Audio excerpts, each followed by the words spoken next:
Estimadas y estimados estudiantes del diploma de marketing digital, tengan ustedes muy buenos días, muy buenas tardes o muy buenas noches según la hora en que recojan esta grabación. Mi idea es hacer una clase asíncrona para complementar algunos elementos del marketing, pero vistos desde la perspectiva de Kotler ahora. Voy a compartir pantalla entonces y nos vamos a ir a conocer un poco qué es lo que nos plantea Kotler.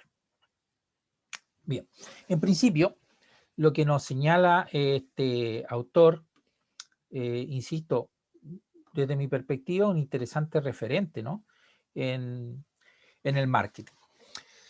Vamos a ver entonces el marketing desde la perspectiva de Philip Kotler. Y para él, el marketing se puede definir como aquello que nos permite crear, comunicar, compartir valor para poder satisfacer las necesidades que obviamente para él son convertidas en deseos. ¿Y dónde? En un nicho determinado de mercado, ¿no? Y obviamente para beneficio de todos. Cuando hablamos de crear, comunicar, compartir, vamos a ir viendo cada uno de estos elementos. La idea es que él plantea establecer relaciones duraderas con el comprador.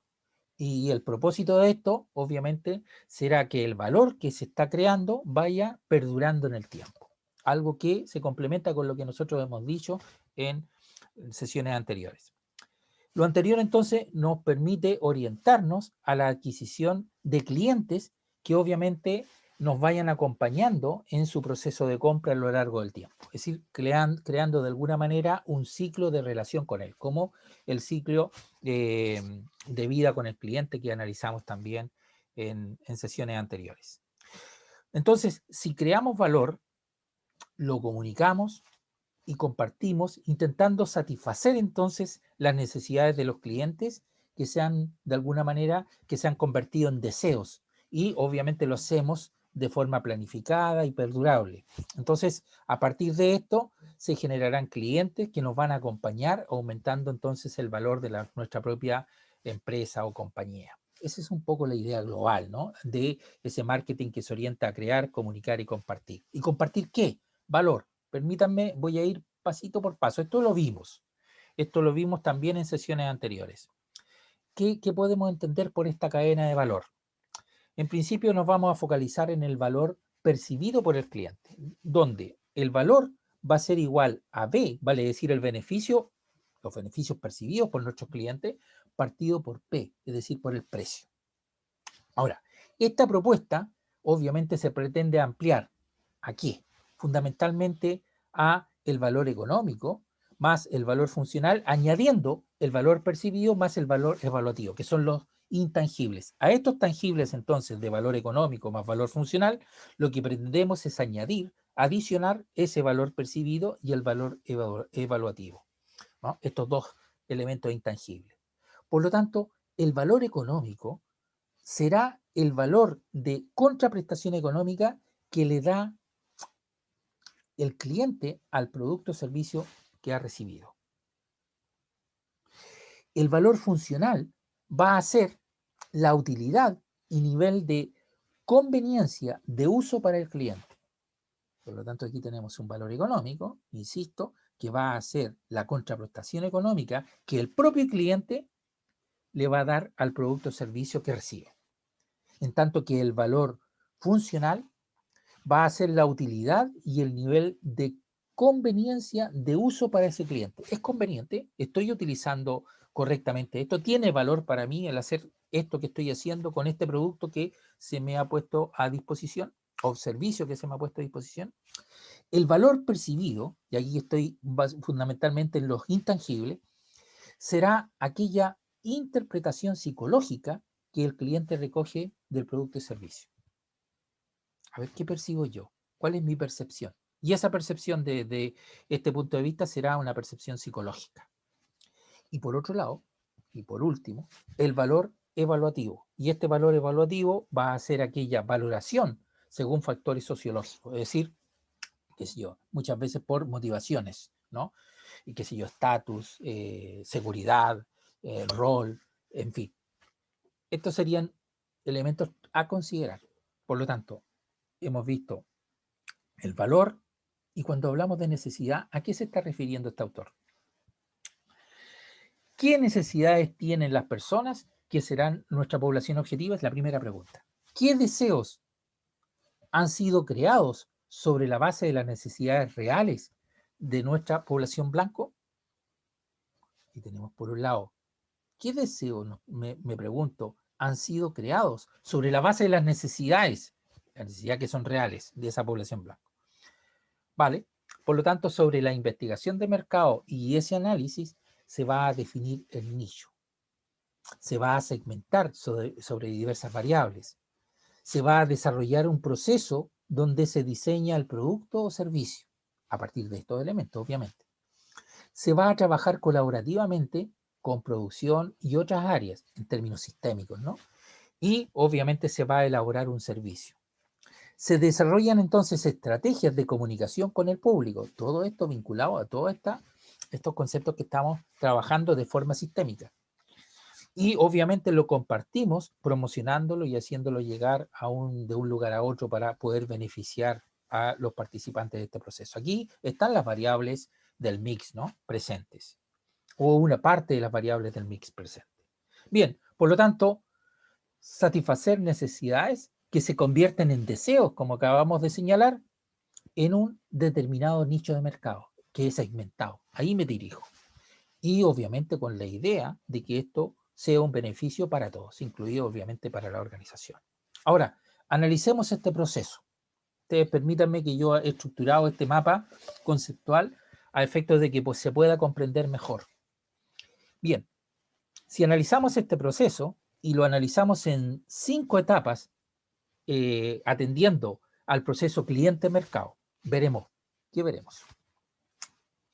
Por un lado, veremos cómo las necesidades, deseos y demanda desde la perspectiva del cliente, de alguna manera, va a plantear necesidades humanas que son de alguna manera estados de carencias percibidas. Así lo plantea él. Carencias percibidas en términos de necesidades físicas, en términos de necesidades sociales y en términos de necesidades individuales. Ahora, obviamente aquí está recogiendo algunos elementos de la pirámide de Maslow, ¿no? La famosa pirámide de Maslow. Bien, 5 etapas del proceso cliente-mercado. Como, por ejemplo, las necesidades, deseos y demanda. Analicemos un poquito más en profundidad esto.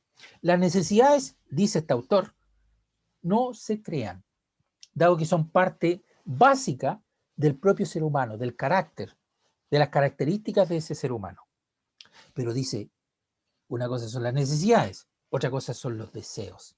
Y los deseos son formas que adoptan las necesidades humanas, que suelen estar obviamente moldeadas por la cultura y obviamente por la personalidad individual de cada sujeto.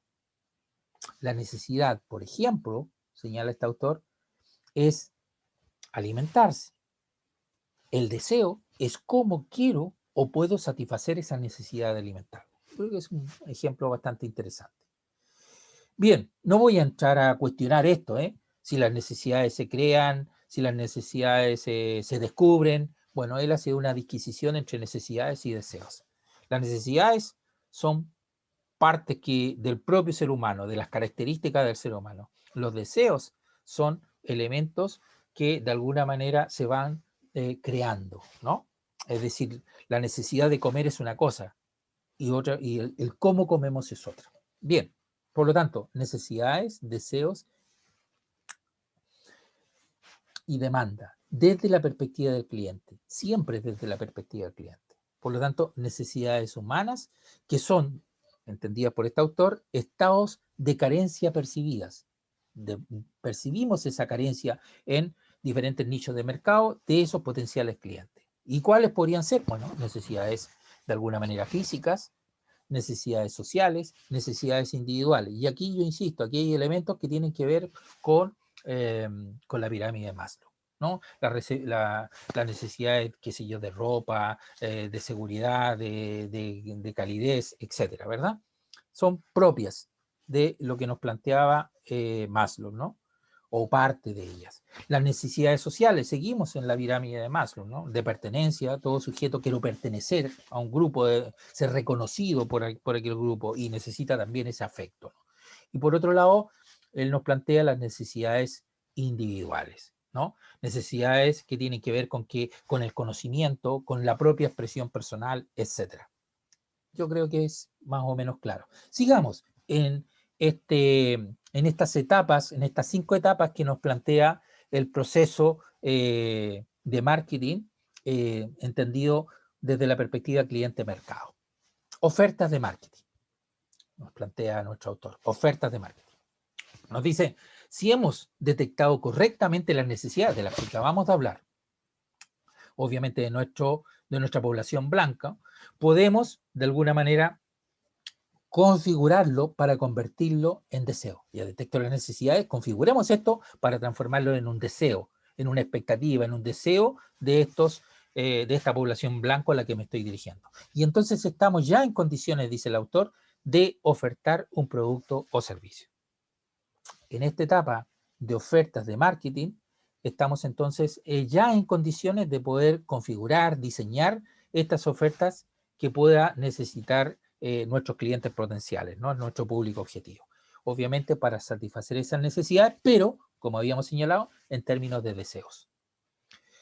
Ok, otro elemento, valor y satisfacción, que está en función de las expectativas. Y aquí nos plantea algo tremendamente interesante. Cuidado, si voy a crear expectativas que son muy bajas, nuestros clientes no se van a interesar en el producto o servicio. Y si creo expectativas que son muy altas, el cliente esperará más de lo que la empresa ofrece. Y esto también lo estuvimos analizando, ¿se acuerdan? Las expectativas. Aquí, en esta etapa, entonces, se debe generar valor y satisfacción. Y recuerden que nosotros analizamos en aquel momento la percepción de valor y satisfacción y calidad sobre esta siguiente fórmula. Valor va a ser igual a beneficio, beneficio funcional, es decir, lo que hace el producto, el servicio, lo que describe el producto y servicio, y por otro lado, el beneficio emocional que siente el sujeto o el cliente, ¿no? El sujeto que recibe esta prestación. En tanto que a partir de esto podemos decir que la satisfacción del cliente, de acuerdo a sus expectativas, va a ser la siguiente. Cuando las expectativas del comprador son menores al desempeño del producto, vamos a tener un comprador insatisfecho. Cuando las expectativas del comprador son iguales al desempeño del producto, podríamos decir que tendremos un comprador satisfecho.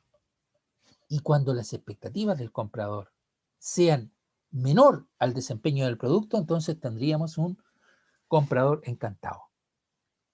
Por lo tanto, lo ideal es que el desempeño de nuestro producto sea muy superior a las expectativas de nuestro cliente. Eso sería lo ideal. Ahora, cuando las expectativas de nuestro producto o servicio son iguales al desempeño del producto, vamos a tener un comprador satisfecho. Pero cuidado, porque cuando el desempeño de ese producto sea, digamos, el desempeño de ese producto sea menor a las expectativas del cliente, vamos a estar en un problema. Bien, lo repito, valor y satisfacción van a estar en función de las expectativas de nuestro cliente, ¿no? Según lo hemos definido hasta este momento. Y incidimos. Si creo expectativas muy bajas, los clientes no se van a interesar en nuestro producto y servicio. Por lo tanto, tengo que crear expectativas que sean atractivas. Pero cuidado, no muy altas. Porque si creo expectativas demasiado altas, entonces el cliente va a esperar más de lo que nuestra empresa, nuestro producto, nuestro servicio le podrá ofrecer. Bien, sigamos. Otro elemento que nos plantea es el intercambio y relaciones, que obviamente perduran en el tiempo. Ese intercambio y relaciones que tenemos con nuestro cliente a través de nuestra web, a través de nuestros contactos telefónicos, en fin, a través de todo este proceso de seguimiento que nos permite ir fidelizándolo. Estos intercambios y relaciones deben perdurar en el tiempo. Eso es lo que nos plantea. Y por otro lado, nos señala algo relacionado con algo sumamente importante, que son los mercados. Y los mercados son los lugares físicos o virtuales, es decir, nuestras redes sociales, nuestros sitios web y los lugares, los otros puntos de venta, etcétera, donde los clientes reales o potenciales se van a relacionar con los vendedores, con los productos, con los servicios, con la oferta de valor que les propongamos. Ok, desde mi perspectiva, siempre vale la pena irse a las fuentes, ¿no? Bueno, este mismo señor nos plantea algo que tampoco vimos el ciclo de vida en términos muy generales del cliente, pero es tremendamente importante también analizar el ciclo de vida de los productos, ¿no? Productos y servicios. Y ahí nos plantea Kotler varias etapas, en lo que concuerdan muchos autores, ¿no? Una primera etapa es la etapa de desarrollo, ¿no? De lanzamiento, de desarrollo. Aquí se desarrolla, se construye, se configura la idea. Se empieza a configurar el producto. Obviamente en esta etapa hay gastos de investigación, como por ejemplo, qué sé yo, conocimientos del consumidor, investigación cualitativa, investigación cuantitativa de ese mercado, investigación respecto a la competencia. Es probable que haya un desarrollo también de algún tipo de prototipo, depende del tipo de empresa o emprendimiento que se desarrolle. Aquí nos dice Kotler, no suelen generarse ventas, y es verdad, no suelen centrarse en la venta ni generarse muchas ventas. Aquí estamos en un proceso fundamentalmente de inversión, a veces de inversiones incluso en activos. Una siguiente etapa que le sucede a esta etapa de desarrollo es la de introducción. Aquí es donde realmente se lanza el producto al mercado. Y aquí juega un rol tremendamente importante la publicidad, la promoción y la distribución. ¿Qué canales de distribución voy a utilizar?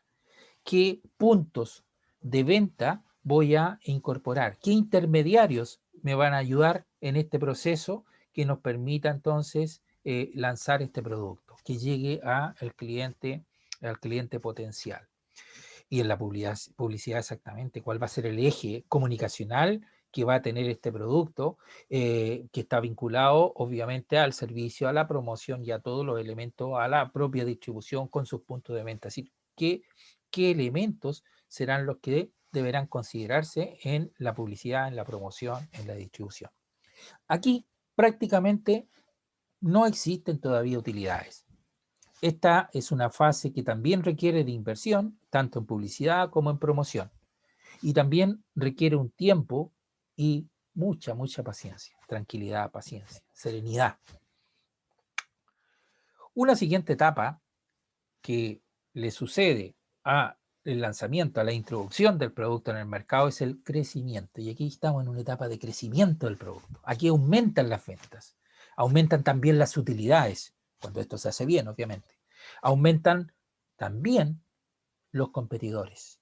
Aquí empiezan a aparecer competidores que están entrando al mismo nicho de mercado y está participando con nosotros en ese mercado. Están incluso imitando algunas estrategias que podamos nosotros utilizar y que han sido exitosas. Los precios resultan aquí más o menos estables. Incluso a veces con la aparición de competencia puede que haya una ligera disminución, aunque también se mantienen los gastos de inversión. Posteriormente pasamos a la etapa de madurez. Aquí el producto está maduro, el producto o servicio está maduro, disminuye su crecimiento y las utilidades comienzan a estancarse e incluso a veces a disminuir.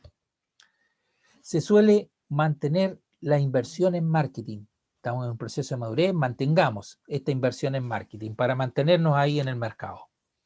Muchas veces podemos encontrarnos en esta etapa un exceso de capacidad y tal vez podríamos analizar esa situación y determinar que se ha crecido mucho en etapas anteriores, ¿no? Por lo tanto, ahí tenemos que hacer algo.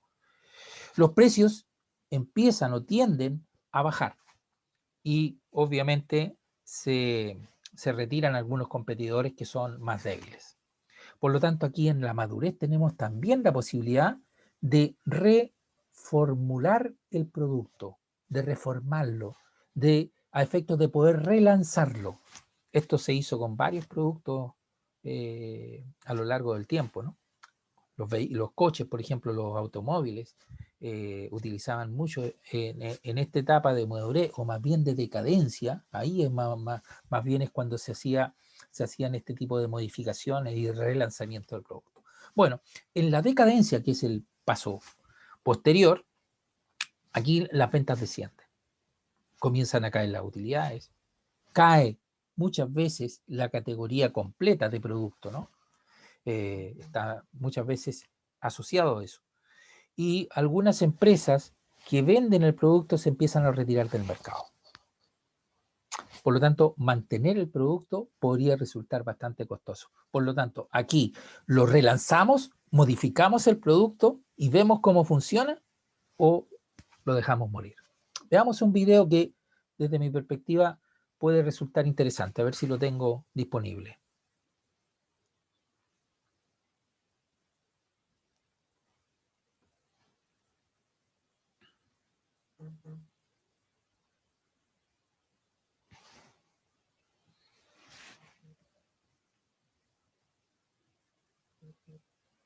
Conocimiento fácil, al alcance de todos. Hoy hablaremos sobre el ciclo de vida del producto.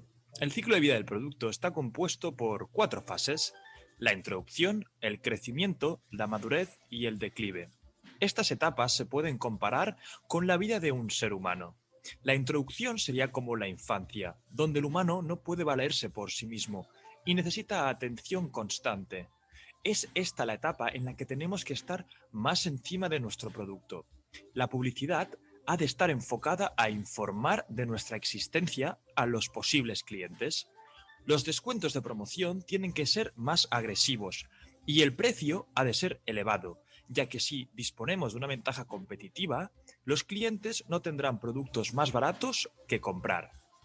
Pasar de la fase de introducción a la de crecimiento es una de las tareas más complicadas en una empresa.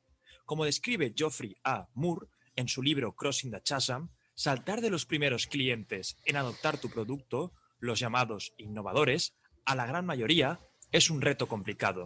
Tendréis que escoger estrategias comerciales óptimas para conseguirlo. En esta etapa, la publicidad pasa de ser informativa a persuasiva. La tercera fase es la madurez. Ocurre cuando llegamos a nuestro pico de ventas. Esto no quiere decir que se reduzcan, sino que el mercado se ha saturado de tantas opciones alternas que por mucho que invertamos en marketing o ventas, no conseguiremos elevar nuestra cuota. Lo que sí podemos hacer es mantenernos durante un largo periodo de tiempo. El precio en esta etapa suele ser menor, ya que debemos mantenernos competitivos. La última etapa es la de declive. Todo producto, por exitoso que sea, en algún momento llega a un punto en el que empieza a decaer. Debemos tener un plan de salida bien definido o de sustitución por productos más novedosos. En esta etapa, la publicidad está más bien orientada a mantener el recuerdo. Hasta aquí el vídeo de hoy. Si os ha gustado, compartirlo en las redes sociales, darle a like. Ok. Otro elemento tremendamente importante. Vamos a un siguiente elemento que tiene que ver con la fijación de precios. Fijar precios a nuestro producto o servicio, obviamente basándonos en la perspectiva del cliente. Aquí estamos siempre posicionándonos y focalizándonos en el cliente.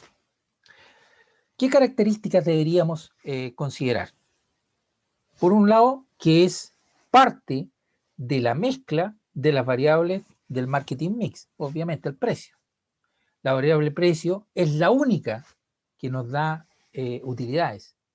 Las demás, si las analizamos, son inversión o gasto, como hemos visto en sesiones anteriores.